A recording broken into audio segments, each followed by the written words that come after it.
You're paying money for this Nclex. We want it done once, boom, done. You don't want to keep taking it, giving them money for free. We're not about that life, okay? Hello guys, welcome back to another video. If you are new today, my name is Andy and I'm so happy you decided to click on this video today. Just look around, check out other videos in the channel. If it's something that you like, please subscribe to the channel, turn on your notification bell, and be among the first to know whenever we upload a new video. In today's video, I'm going to be talking to you guys about mistakes that you cannot afford to make when you're taking Nclex. These are crucial things that you have to be aware of. If somebody were to tell me, Andy, like these are the things you need to do and these are the things you don't have to do, you cannot do these things, I'll be so glad. Personally, I like to know things ahead of time. So if I'm lucky and somebody tells me the do's and don'ts or the things that I need to look out for, I am so glad, because it's like working at a job, right? If you make a mistake one time, if I make a mistake one time, you'll never catch me with that same mistake again. I guarantee you that, because I learned my lesson, which is why experience is good, so that when someone that has gone through the same thing tells you, this is what I experienced, this is what I saw, I would say, do it this way. It is very important for you to listen and do that way, because it will save you a ton of time. You do not have to make the same mistake that somebody else already did. And we don't want to give these people money for free. Like, you're paying money for this Nclex. We want it done once, boom, done. You don't want to keep taking it, giving them money for free. We're not about that life, okay? The number one thing I'm going to tell you, if you ever see an option that you have never heard of, don't fall into that trap. Don't pick it.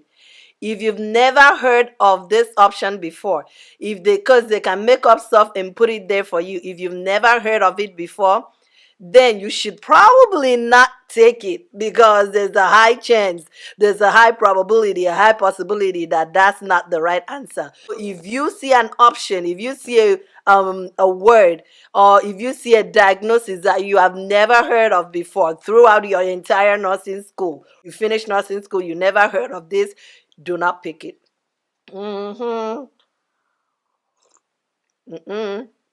Okay. Don't say I didn't warn you.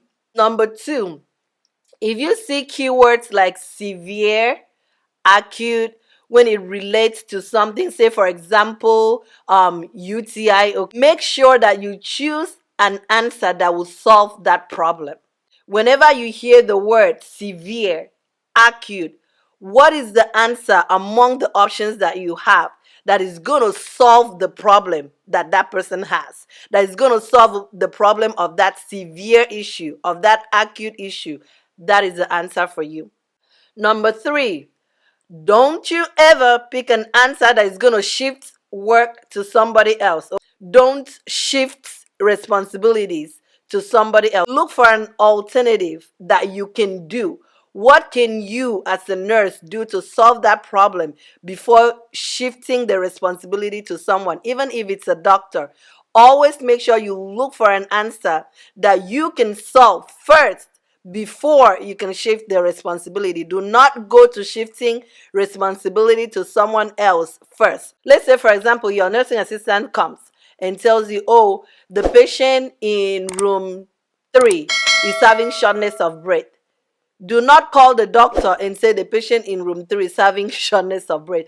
Go yourself and assess the patient. What can you do for that patient first? Then if you've done what you can and you feel like now I need an order from the doctor, then you can call the doctor, you can call your supervisor, you can call someone else. But never you shift responsibility to other people without trying to find solution first. Number four, when you're assessing patients, make sure that you choose the person that is most unstable first. If you get a question that says priority, what would you do first? What would be your priority?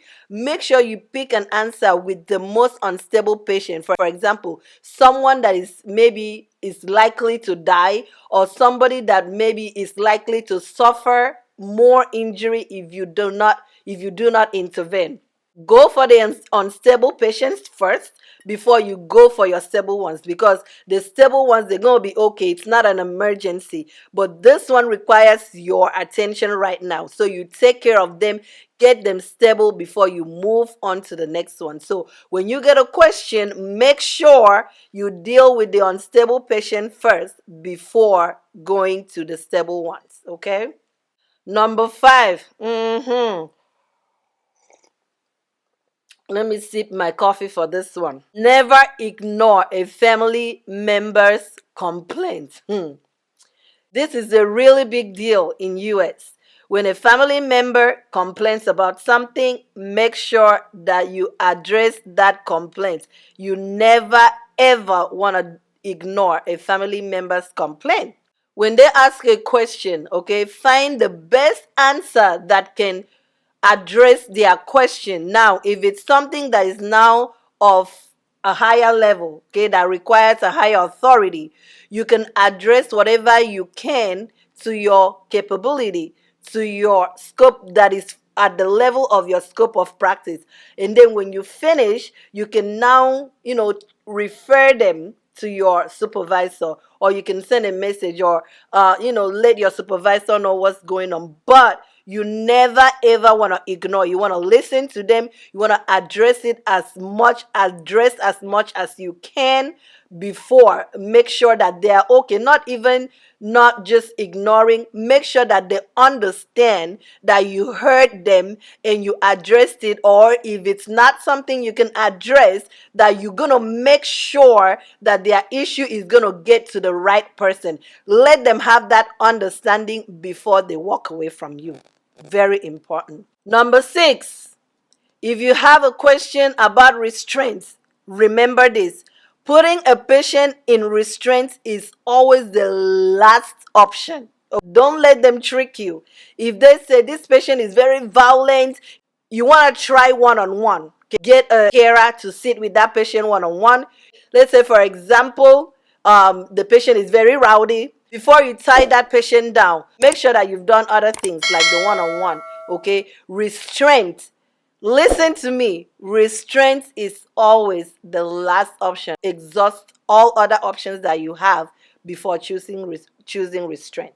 Number 7, if you get a question about something that you're not familiar with, let's say, for example, they mention a medication that maybe you're not quite familiar with the medication, or you're not sure, look at the rest of the answers. There's always a partner. You want to look at the commonality in the answer options, so that it can help you pick the right one, that is going to clue you to what that medication is. 2 questions are always alike, and the other ones are like totally off. So look at the ones that look close, they have something in common. Those are probably the right ones, and they will help you pick the right answer. All right, my final one. Let me sip my coffee again for this one. You always choose a less invasive option. If that question does not have nothing to do with airway, breathing, obstruction, you want to choose the less invasive option. Make sure that you have a conversation with this person first and see what's going on. Now, there are times that is not going to work, but for the sake of Nclex, make sure you choose the least invasive option before you do anything, unless it has to do with breathing. If this person is dying, they can't breathe, it's okay to intubate. That's going to save their life. That's a life and death situation. But other than that, make sure you choose a less invasive option first. This is all I have for you in this video. Don't forget to comment. Don't forget to share. Don't forget to like this video. If there's anything you want me to talk about with regards to Nclex, if you're preparing to take your Nclex, let me know. Comment. Send me an email. My email is always in the video, in the description section. Leave a comment there for me and tell me, hey, Andy. Or if you have a specific area that you're struggling with, if it's antibiotics, psychiatrics, pediatrics, whatever area you feel like you're struggling, that's why I'm here. Let us do it together. I am here to help you. If you're not following me on Instagram, why? I upload a lot on Instagram. I upload a lot on my stories. Let's meet over on the other side. Meet me on Instagram, okay? Let's connect on Instagram. Let's hang out together. Until my next video, I love you with the love of God. Bye.